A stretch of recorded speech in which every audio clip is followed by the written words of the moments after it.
Hello everyone, Benji-Sales here, and welcome to another video. Today, I'm going to be doing a Q3 preview for the upcoming, heavy video game release slate we have over the next 3 months. Now, just to be clear, Q3 is going to be covering July, August, and September, and there are many big releases across these months for various platforms. So there's a lot to talk about here. I did a Q2 preview / predictions before. And, that video, I only had a few games to talk about because it was such a slow time of year. But this one's going to be a lot more fun. And I'm also going to be doing things a little bit differently in this one. So if you watched my Q2 preview, I basically just, really quick went over the games I talked about and then predicted which would be the best sellers of the bunch, like in order. This one I think is going to be a little more interesting. I'm going to have a little bit more fun with it. And I'm going to be giving these games a Benji-Sales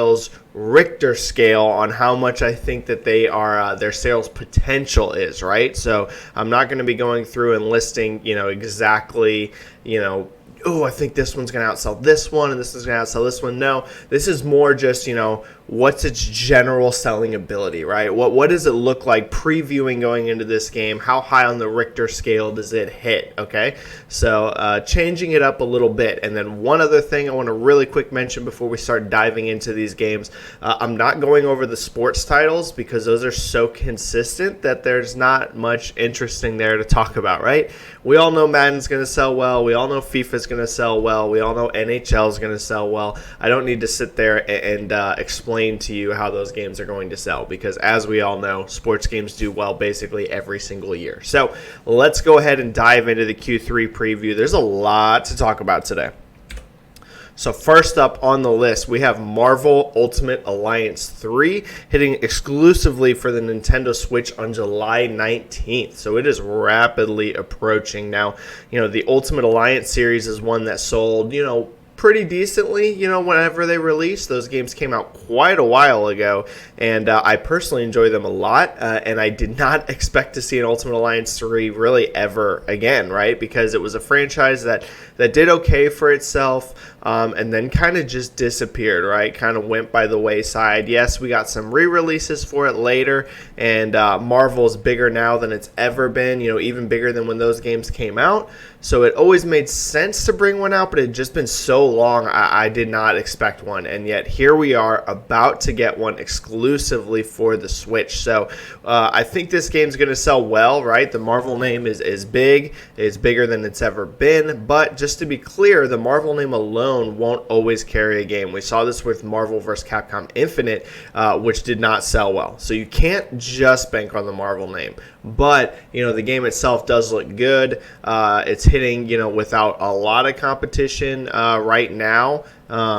It's had on, Mario Maker 2 a couple weeks ago, and it does have Fire Emblem, the game I'm going to talk about next, coming up as well. But, it is kind of sitting in its own little spot there. So I think it's going to do well. I don't think it's going to be a massive seller, but I do think, it will be a success. So this one's going to get a 7.0 on the sales Richter scale.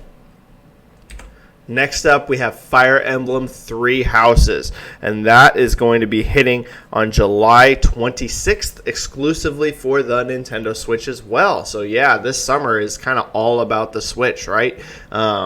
This game, the Fire Emblem series, was kind of niche actually for a very long time, especially in the West. It'd always done decently in Japan, but never been a huge series in the West until Fire Emblem Awakening, right? That kind of turned the whole franchise around, and ever since then, we've seen it hit a lot higher levels than it used to back in the past. So I'm expecting Three Houses to do really, really strongly. I think it's going to be the best-selling and fastest-selling entry ever in the Fire Emblem series. We've seen that with a lot of Switch franchises, right? We've seen a lot of the, for example, Zelda Breath of the Wild and games like this selling better than they ever have on any Nintendo platforms before. So not only is the Switch itself selling well in terms of hardware, it's doing an amazing job of moving software. So I think Three Houses follows the line that we've seen from a lot of games and does a franchise best on the Switch. Now, to be clear, even a franchise best doesn't mean, though, that it's a massive game. It does mean, though, that it's a very good seller. So it's going to get an 8.0 on the Richter scale. So very nice result there for Fire Emblem, I think. Next up after that, we have Wolfenstein Youngblood, which is also going to be hitting on July 26th. This is going to be for Xbox One, PC, the Switch as well, and PlayStation 4. And, you know, Bethesda's single-player games that they've been releasing lately, for the most part, have been reviewing well. A lot of people like them, but they haven't exactly been huge sellers, right? They haven't exactly been lighting the charts on fire, especially, at launch, right? A lot of their games have been kind of a slow burn, right? We're looking at, talking about like Prey, Rage 2, even Wolfenstein 2, to be honest. It did well, but it didn't exactly like crush. So, we were kind of seeing a pattern here. And I'm expecting Wolfenstein Youngblood, it being, a spin-off, a smaller scale title to, not even be hitting those Wolfenstein 2 numbers, which again, I'm not trying to paint this game as like a flop or anything. I'm pretty sure the budget is pretty tight on this one, and I do think it's going to do okay in the long run, but just be more of that slow type burn, something that we see long term do well for itself, maybe eventually show up like on Game Pass and things like that, to also bolster its sales and its performance. So I'm going to give Wolfenstein Youngblood a 6.5 on the Richter scale sales potential. And next up after that, we're actually going to be entering the month of August, and we are going to be going to Control, which releases on August 22nd for PC, PS4, and Xbox One. This comes from Remedy, who, is known for their, more linear style, very narrative-focused single-player games like Quantum Break, Alan Wake, these character-driven type experiences. And personally, I love their games. I really enjoy what they do. But they haven't traditionally been a studio that has massive selling games. They've had some that have done well. Max Payne, did well for them. Alan Wake did well for them as well. So it's not like one of those things where their games have just failed catastrophically. It's just they haven't ever had that breakout massive selling title, and I don't think Control is going to be that either. That said, though, a lot of the previews and a lot of the hands-on that people have had with Control seem very, very positive. Game looks awesome. I think it's going to do well for itself. So especially because, Remedy have come out and said that this game doesn't have a massive budget, right? It's falling more into almost like that AA space instead of that AAA space. So I think this is going to do well for them. I think it's going to do really good, actually. And I won't be surprised if Control becomes a franchise for them moving forward, like if this isn't just a one-off. So, not expecting it to light the charts on fire, but be a solid seller. So we're going to give Control a 7.0 on the sales Richter scale. Next up, that leads us to World of Warcraft Classic, which is going to be coming out for the PC on August 27th. Now, I think this is going to be huge, right? A lot of early buzz around this, a lot of excitement among the PC community for it. I don't know long term, right? I can't tell you how long term this is going to perform. A lot of it's going to really depend on once people get hands on and are really spending time with this. How much are they realistically are going to want to keep playing this, or just switch, to playing, just regular WoW, how we have it. So I don't know long term what the result for this is going to be like, but at least out of the gate, I think it's going to be huge. I think, a lot of the base is excited to go back to that more classic style. A lot of the people I've talked to and I've also seen online, have been like, man, I'd like to just play even for a little bit that more stripped down original experience that WoW offered. So I do expect out of the gate this to do really, really well. So I'm going to give it a 9.0 on the sales Richter scale. Again, not sure about long term. I think that'll be curious to see how much people keep playing WoW Classic, 6, 12 months later. But out of the gate, going to be big. And next up, that's going to lead us to Astral Chain, yet another Switch exclusive. This one's going to be coming out on August 30th, and this is coming from Platinum Games. Now, Platinum, is known for their really action-heavy, crazy third person, action stylized games, and Astral Chain follows, definitely in those footsteps. They're known for games like Bayonetta, for example, and their games, for as well loved as they are in the hardcore community, usually don't break out into being massive sellers. They more fall into that kind of niche range, and I think Astral Chain is going to follow that. I think it's going to be fairly niche. I do think it's going to be awesome. Everything I've seen on it looks super cool. I'm way on board with this. I like the art style. I like the setting that they've got for it. The actual gameplay looks totally rad. But I do think this falls, more along the lines of like a Bayonetta, for example, in sales than like, a bigger franchise. So do think it's going to be, more in that range. So I'm going to give it a 6.5 on the sales Richter scale. And that is going to lead us into September. And we're going to kick it off on September 6th with Monster Hunter World Iceborn. Now, yes, I know that this is an expansion, but it's also being repackaged with the original Monster Hunter World, in its own dual package. And also, Monster Hunter World is such a unbelievably massive game that if I'm going to be doing a Q3 preview, it seems like it would be irresponsible to not touch on how I think Iceborn's going to do. So this is going to be massive. Make no mistake about it. Regular Monster Hunter World is the fastest and best-selling Capcom game ever, and this is going to lift sales, right? A lot of people hold off and wait, on buying games until complete editions or Game of the Year editions or, games packaged with the DLC release. This is a common thing, and I think this is going to give a huge boost not only to people buying Iceborn by itself that already own Monster Hunter World, but I also think you're going to see a lot of people jump in and pick up that repackaged content with it. So, yeah, it's going to be huge. I'm going to give Monster Hunter World Iceborn a 9.0 on the Richter scale. My guess is also that this is like the only expansion of this size for Monster Hunter World. I'm sure Capcom is busy making Monster Hunter World 2 for next generation platforms, possibly cross-gen, but definitely on next gen as well. So, this is going to be Monster Hunter World's, big exiting bang for this generation.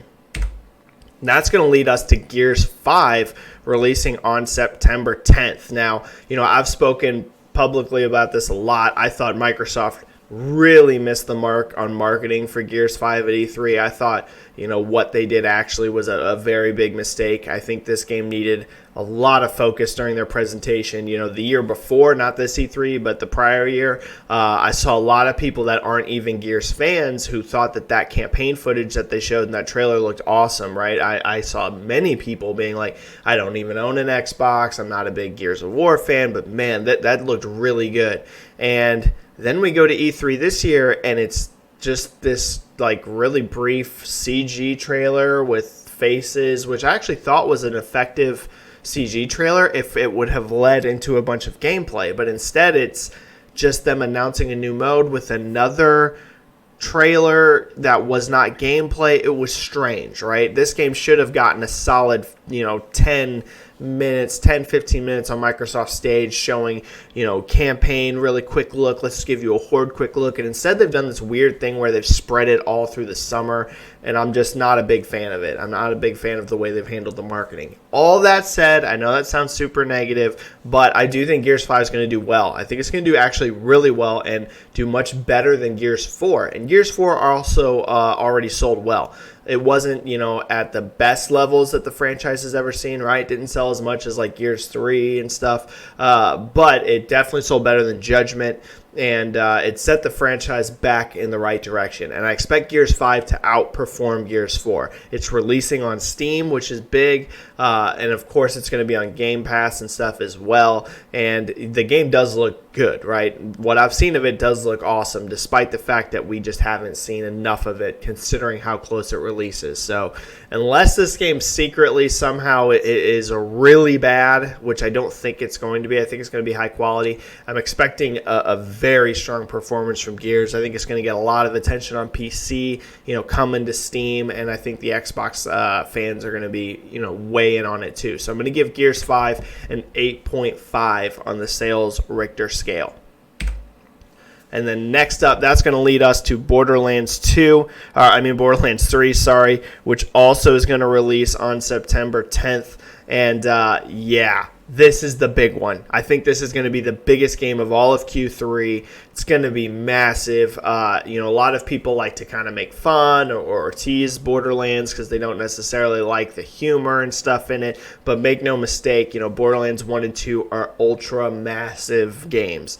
And Borderlands 3 is tracking so well that we have seen Borderlands 2, for example, get boosts in sales numbers, right? We've seen that via NPD. We've seen it in other territories charts as well. You saw after Borderlands 3 get announced spikes in sales for those games. You also saw big spikes in players, right? People going back and playing Borderlands 2 and the Handsome Collection and stuff, getting ready, getting excited for Borderlands 3. So this is going to be huge. I really do think that out of all of Q3, this is going to be the biggest, best-selling game of the entire bunch. And, that loot shooter genre is only bigger than it was back when Borderlands 2 came out, right? Games like Destiny and The Division have helped raise awareness of these co-op shooters. And one thing that sets Borderlands apart is, it's really... it's a first-person game, which Division and Anthem and stuff aren't, which I know Destiny is, but, that helps. And also, it just has a way different look to it, right? Completely different stylized look, and I think it's effective. It gives it its own identity. So Borderlands 3 is going to get a 10 on the Richter scale, the highest score I can give it. It's going to be huge. This game is going to be one of the top 10 best-selling games of the entire year at the end of the year. It's going to be that big. Next up, that's going to lead us to Damon Ex Machina, which is releasing on September 13th. This is yet another Switch exclusive. It's a action mech game, and I actually think this is going to be a very niche title, but I am including it on this list because it is an exclusive, and I always want to talk about exclusives and give attention to them because they're one of the things that make these platforms so unique. So I have no idea what the internal projection for this game is, how much they want it to sell, what the budget is. Hard to tell on all that, but I'm hoping that they're keeping the budget and expectations realistic because I'm expecting this to be very, very niche. It's going to appeal, I think, to a small group of people that really like those big mech action style games. There's not a ton of those kind of games out there, so that's one thing that helps it is it doesn't have a ton of competition for the type of game it is, but I also don't know how many people there are out there that are super involved in that style of game. So I'm going to give this one a 4.5 on the sales Richter scale. Definitely a very niche product. And that's going to lead us to the final game I'm going to talk about today, and that is The Legend of Zelda Link's Awakening remake for the Switch. This is going to come out on September 20th. Now, I think this is going to be a fantastic seller. Zelda is always big in general in the West. It's always been a strong seller, but, like we saw with Breath of the Wild, it seems that the Switch has really pushed the brand to even new heights. So these style of Zelda games have been popular for a long time, especially on handhelds, these more top-down style Zeldas instead of the big open 3D ones. And, they've always been popular, not necessarily as big as, their big 3D brothers, but I do think it's going to sell well. I think it's going to be very, very strong seller. I'm not expecting Breath of the Wild sales, so don't go into this expecting, holy cow, it's going to do, 10 million plus. I don't know about all that, but I do think it's going to be